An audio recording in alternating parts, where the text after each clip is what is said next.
Para mí, un verdadero amigo es alguien que no se aferra al sueño de otra persona, capaz de pensar por sí mismo, sin tener que depender de alguien más para seguir adelante.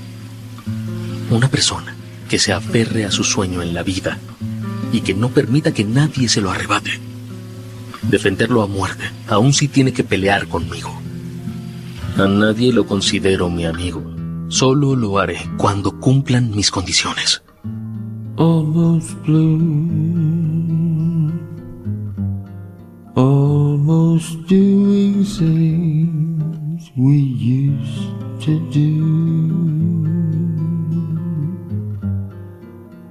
There's a girl here and she's almost you. Guts nace en un campo de batalla. Su primer contacto con el mundo es la guerra. En su vida no hay estabilidad. No hay una figura que le enseñe a confiar. Desde el inicio, su entorno está marcado por la violencia. Guts crece entre mercenarios. Aprende a sostener una espada antes de entender qué significa el amor. Su madre no está y su figura paterna no le quiere. Lo único que le enseña es a sobrevivir. Y esto es importante, porque un niño que crece en ese contexto, un contexto tan duro, no desarrolla ningún tipo de sueño. No piensa en quién quiere ser, piensa en cómo no morir en un mundo que busca matarle. Y cuando esa lógica se mantiene durante años, deja de ser una etapa y se convierte en una identidad. Guts no lucha por algo, lucha porque no tiene otra alternativa. No tiene ambición personal. No tiene identidad fuera de su espada gigante. Guts no elige ser fuerte. La debilidad simplemente no era viable en su mundo. Hasta este momento de la historia, Guts solo sabe sobrevivir. No tiene un sueño, no tiene algo que quiera construir. Pero entonces aparece la banda del halcón y su líder, Griffiths. Griffiths no es simplemente fuerte, que en este punto de la historia es más fuerte que Guts.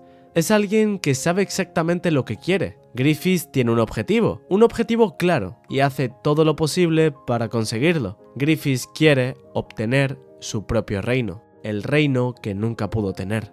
Ninguna pelea de Griffiths es innecesaria, todas las hace por ambición. Y Guts no entra en la banda del halcón porque quiera, entra porque pierde contra Griffiths. Esa derrota es clave, porque por primera vez Guts encuentra a alguien que es más fuerte que él. Y queda fascinado, pero no solo en poder, sino también en dirección. Poco a poco, Guts va quedando cada vez más fascinado por Griffiths. Guts ve algo que él no tiene. Griffiths tiene fuerza, visión, y Guts se ve atraído en esa espiral. Empieza a moverse dentro de ese sueño, no porque sea suyo, sino porque por primera vez su poder encaja en algo más que solo sobrevivir.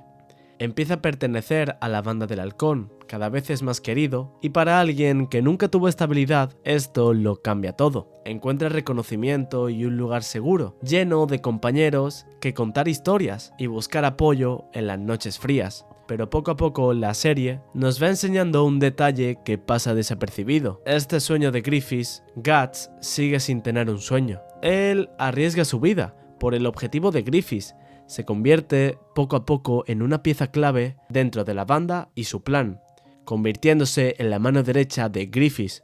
Su identidad empieza a construirse alrededor de ese grupo, pero el centro sigue siendo otro hombre. Durante el ascenso de la banda del halcón, su amistad con Griffiths se eleva al más alto nivel.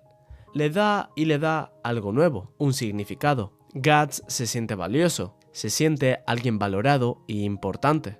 Sin embargo, esa misma relación es la que luego expone el vacío que lleva dentro. Guts no sabe quién es, y en esa parte de la historia empieza a verse la crisis del personaje de Guts. Esa crisis crece en silencio durante el ascenso de la banda del halcón, y es que mientras más fama, más reconocimiento, es cuando más mal y más perdido se siente Guts. La banda del halcón conquista territorios, y el nombre de Griffiths empieza a sonar en todo Midland. Pero Guts se da cuenta de algo incómodo. Cuanto más avanza el sueño de Griffiths, más claro le queda que él no tiene un sueño propio. Y todo este cúmulo de emociones culmina en una escena, la escena que lo cambia todo. Griffiths, después de una fiesta, empieza a hablar con la princesa Charlotte, una persona que le podría llegar a ser muy útil a Griffiths, ya que podría escalar a otra clase social si se relacionaba con ella. Griffiths empieza a impresionarla con sus dotes de líder y le empieza a hablar sobre la amistad.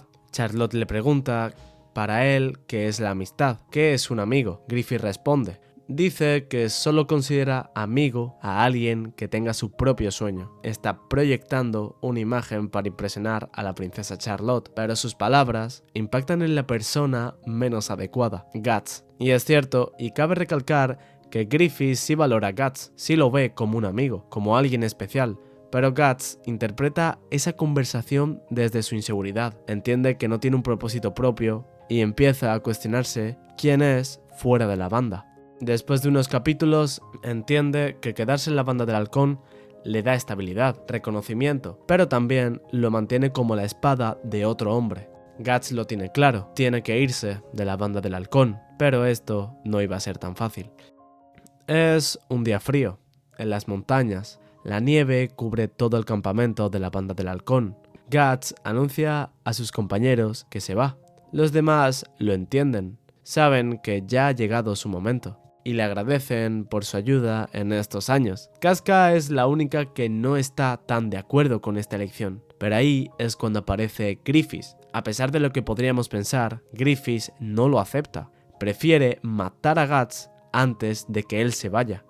Para él, Guts no es solo un soldado, es su pieza más importante. ¿Qué va a hacer si él se va? Si Guts quiere irse, tendrá que derrotar a Griffiths, ese compañero que ya lo derrotó en el pasado. Otra vez el duelo comienza, pero esta vez el anime trata de notar el cambio de estos dos personajes. Bajo la nieve, Griffiths pelea con técnica, precisión y sin ningún tipo de compasión, pero la diferencia se nota. Mientras él construía estrategias, tejía alianzas, planes para elevar la banda del halcón, Guts solo hizo una cosa: fortalecerse, mejorar su espada, su técnica de corte, cómo la desenvainaba, todo para que esta vez, sin titubear, Guts lucha por su libertad, la libertad que nunca tuvo.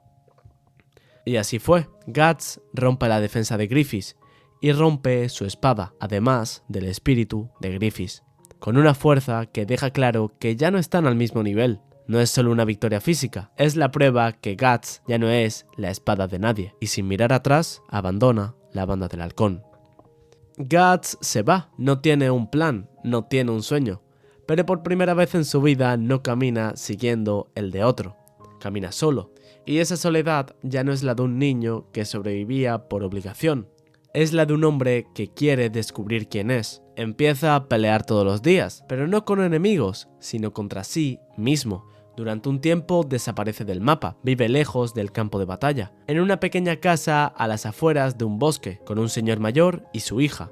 Guts trabaja para ellos, pasa meses entrenando, reflexionando y enfrentándose a sí mismo. No es como Griffiths, él no está construyendo un reino, pero está intentando averiguar qué significa existir. Ese periodo es clave para Guts, se vuelve más fuerte, pero ahora la fuerza es disciplina y decisión. Cada vez empieza a sentirse más consciente y más libre. Y entonces, cuando parece que por fin ha empezado a encontrarse, Casca aparece. No llega como su antigua compañera y su interés amoroso, llega como una representación del pasado, y lo que trae no es calma, trae noticias, trae el peso de lo que ocurrió después de que él se fuera. Le cuenta que todo ha ido mal, la banda del halcón ya no es lo que era, Griffiths ha caído, el sueño se está derrumbando.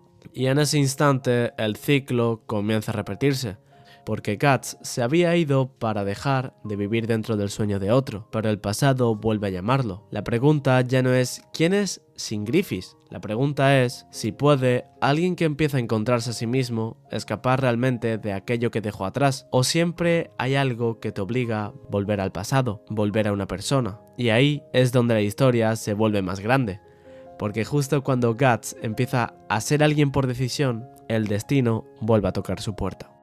Y hasta aquí el vídeo. Si os ha gustado el vídeo, podríamos hacer una segunda parte, siguiendo con la historia de Guts y cómo se rompe el personaje y la historia en el eclipse. Muchas gracias por quedarte hasta el final del vídeo, eso te hace un verdadero fan. Y por aquí te dejo otro vídeo que sé que te encantará. Nos vemos en el siguiente vídeo. Adiós.